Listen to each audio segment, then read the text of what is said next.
This is Yvette Stanton. This is my second floss tube. In my first one, I told you that I would wear a different piece of embroidered clothing each time, if I possibly could. And today's piece of clothing that I'm wearing is a wrap that I made. It's a felted wrap that I made in a class last year with Wendy Bailey. In the class we just did the felting. It's onto silk, and it was always my intention to then put embroidery on it. So I'll give you a bit of a look at it. It's a bit hard to see. So you can see that there's felted red flowers and I've embroidered onto them.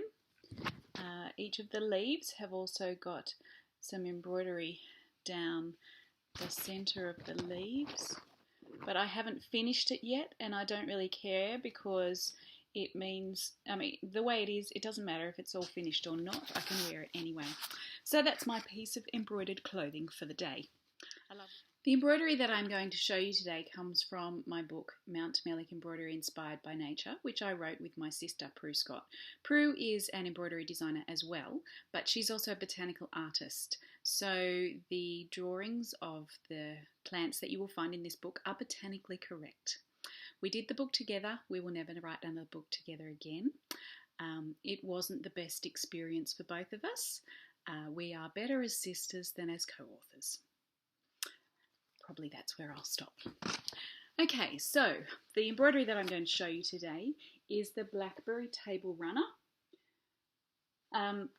This one actually needs a really good wash, but I'm scared to wash it because I made this about 20 years ago when I was still reasonably new to embroidery, and I used one of those fabric marker pens that you wash out.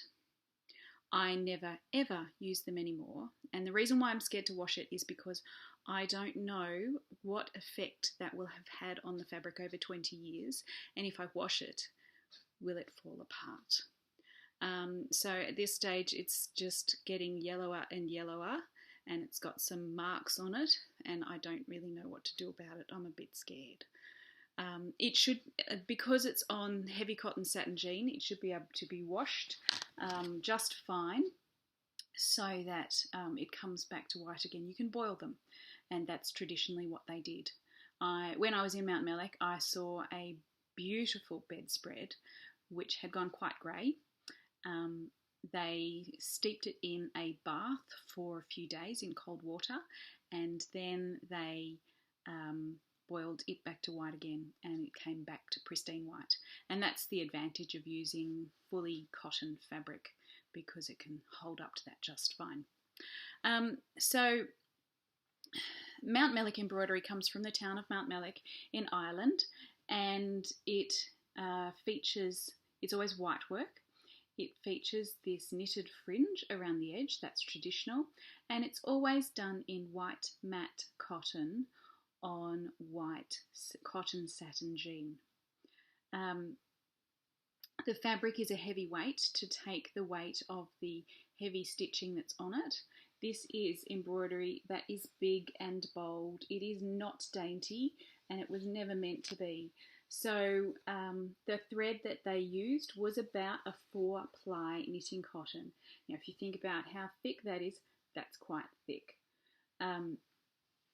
So this embroidery shows the plants of the town of Mountmellick.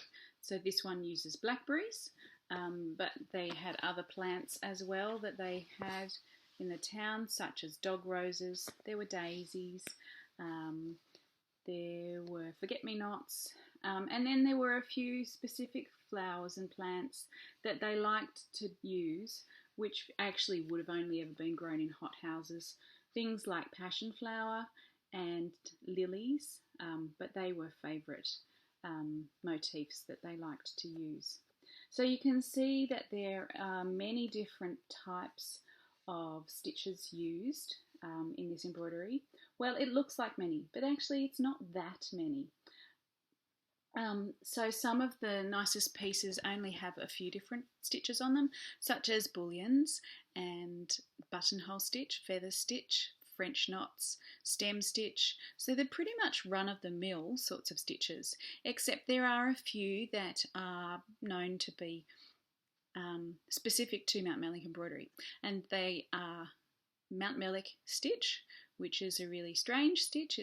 To me it looks like it was Palestrina stitch that someone made a mistake with. The particularly strange thing about that stitch is it has not yet been found on any historical pieces. So while it bears the name of Mountmellick Embroidery, no one actually knows where it came from and how it came to be so closely associated with Mountmellick Embroidery.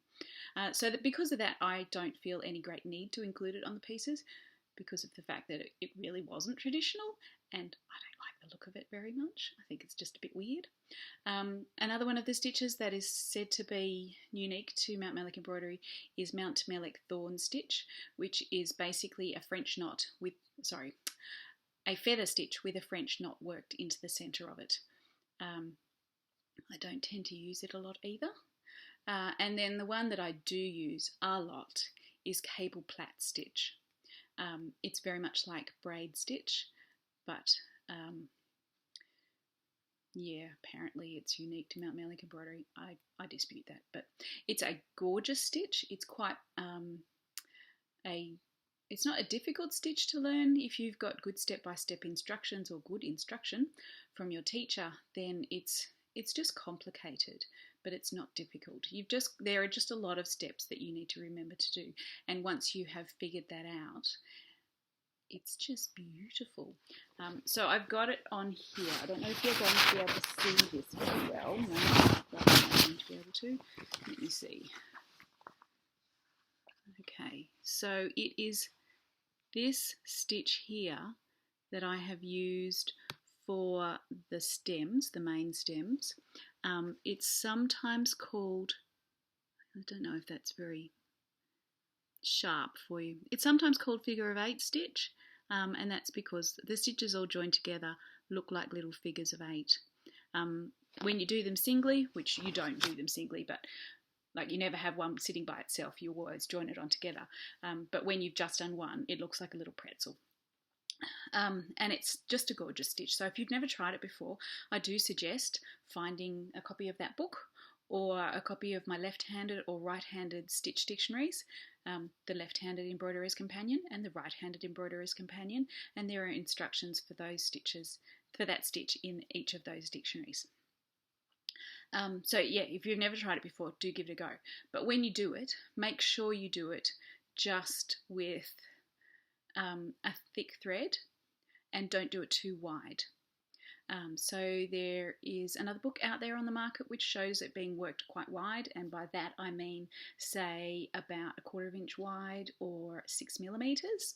And if you have not got thick enough thread, it won't hold its own shape, and it tends to be very, very unstable. If you work it very narrow, and by that I mean say about 2 millimeters wide, which I've got no idea what that is in inches, but it's quite small, it tends to hold its own shape really well, but make sure you use a thick thread, so something like a pearl 5 or a pearl 3 or a knitting cotton, something that's got good thickness, and therefore it will hold its shape.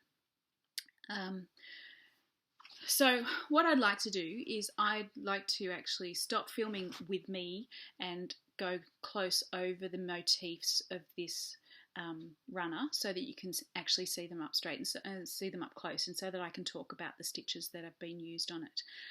If you've got any questions about Mountmellick Embroidery, please ask at the end of the video, down the bottom of the video. You could ask in the comments, or you could go to my blog and ask there, or you could send me an email. I don't mind anyway.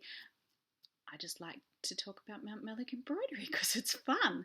I really like teaching Mountmellick Embroidery as well, because there are so many different stitch variations that you can use. So if they're going to use feather stitch, they probably won't just use one type of feather stitch. They'll use maybe 3 or 4 different variations of feather stitch. So it's a really fun class, and because you don't have any colour in the embroidery, you've just got your stitches, and that's what you can play with and make lots of pattern and texture with. So I'm going to stop talking to you now, well, not with my face anyway, and I'm going to start showing you the embroidery. Okay, first of all, here around the outside we have French knots, and down the centre of the leaves it is a closed feather stitch, I think it is. Then this one here is made of Cretan stitch, very tightly spaced. Moving on to these ones here, the petals have padded buttonhole stitch with a ring of French knots inside that, and the buds are done in padded satin stitch.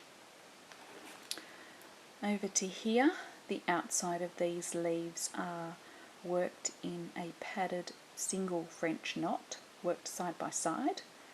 Inside of that there is coral knot stitch and then long-armed palestrina stitch. These leaves have a border around the outside of closely spaced coral knot stitch. That's also down the centre of the leaves, and inside the coral knot stitch edge we have feather stitch. These are blackberries and they are done in French knots. The French knots in the centre have, I think it's 7 or 8 wraps, so they're very large, and they go down towards the edge having about 3 wraps, and that's what gives them the domed effect. This leaf here is worked in padded satin stitch. Each side has 2 layers of chain stitch padding. These leaves are edged in buttonhole stitch, and down the centre is long-armed feather stitch. The petals are edged in cable Plat stitch. In the centre of the petals is a random seeding. Then the centre of the flowers and also the buds are worked in buttonhole stitch that has been whipped. The edges of these leaves are worked in cable chain stitch. Inside that is a row of stem stitch, and then down the centre of the leaves is a double feather stitch. These leaves are worked in bullion stitch, very long ones. These leaves are worked in padded straight stitch, which alternates. No, I'm wrong, sorry, it's not. It's padded single chain stitch, so the chain stitches are worked side by side. These are whipped cord buttons. We have more French knot blackberries. The outside of these leaves is worked in buttonhole stitch, and then there's a well-spaced Cretan stitch. The petals and the buds here are worked in Indian filling, and the centre of the flowers is a couched lattice. The outline is palestrina knot stitch and filled with long-armed feather stitch. We have more whipped cord buttons. These leaves are edged with cable Plat stitch, which has been overcast on one side, and down the centre of each leaf is stem stitch. This leaf here is padded buttonhole with a whipped edge. Satin stitch here, padded satin stitch that is. The edges of these leaves are cable Plat stitch, and then we have a rather widely spaced long-armed feather stitch. These leaves are worked in Indian filling, which is a couching stitch, and it's worked very randomly so it has a rippled effect across the surface. These leaves are edged in a stepped buttonhole stitch, and the centre veins are worked in not cable Plat stitch, they're worked in coral knot stitch. This one is one of my favourite leaves. It has a border around the edge of alternating bullions and straight stitches. Inside that is coral knot stitch, and then we have long arm feather stitch inside it. More French knot buttonhole, French knot blackberries, padded satin stitch with the centre vein as stem stitch. Here we have the outside of it worked in chain stitch, then a row of French knots. Down the centre of the vein is chain stitch, and on either side of that is a single feather stitch. The petals here are edged in cable chain stitch, which is overcast on one side, and the centre of the flowers are French knots. Over here, these leaves have cable chain stitch down centres, and then the rest of the leaf is worked in straight stitch, which alternates between longer and shorter lengths. More whipped cord buttons, and the last set of leaves are edged in palestrina stitch with 2 rows of stem stitch and then a running stitch filling. The edge is worked, see that's one of the stains that needs to go, the edge is worked in buttonhole stitch. It's reasonably closely spaced, and then to that is sewn the knitted fringe. You can see that the knitted fringe has loops. Those loops are never cut. The knitted fringe is always knitted and never crocheted. Okay, so here we have 2 different weights of cotton satin jean. This one here is the heavier weight. It's the weight that I worked the Blackberry Table Runner on. This one here, the second one, is a medium weight. It's a little bit thinner. It still has the same satin weave that the other one does, but it's a lighter weight. Because it's a lighter weight, it's less cost, but this heavier weight one is the traditional one. They both can be used, so it's a matter of preference, what you think will work best for your project. We also stock, let me show it the right way up, not very good at this, am I? Mountmellick thread. This is the number 3 thread, which is the one that was used for the Blackberry Table Runner. It is approximately equal to a 4-play knitting cotton. Mountmellick thread also comes, so this is the middle weight. It comes in a thicker weight, which is the number 4, and it comes in a thinner weight, which is the number 2. I actually rarely use them. Most of the work that I do is in the number 3 thread. To make the Blackberry Table Runner, I would have probably used about 6 of those skeins of the thread. For the knitted fringe, I probably would have used 4 balls of knitting cotton. I'm a bit hazy on that because I did actually use a different knitting cotton at the time, so it's hard to say. But to be on the safe side, if you've got 8 balls, because you're using 4 strands together, if you've got 8 balls, you would certainly have enough. It is a fairly long length that you will need to knit. So we have the Mountmellick embroidery thread, we have the 2 different weights of cotton satin jean, and we also stock the knitting cotton.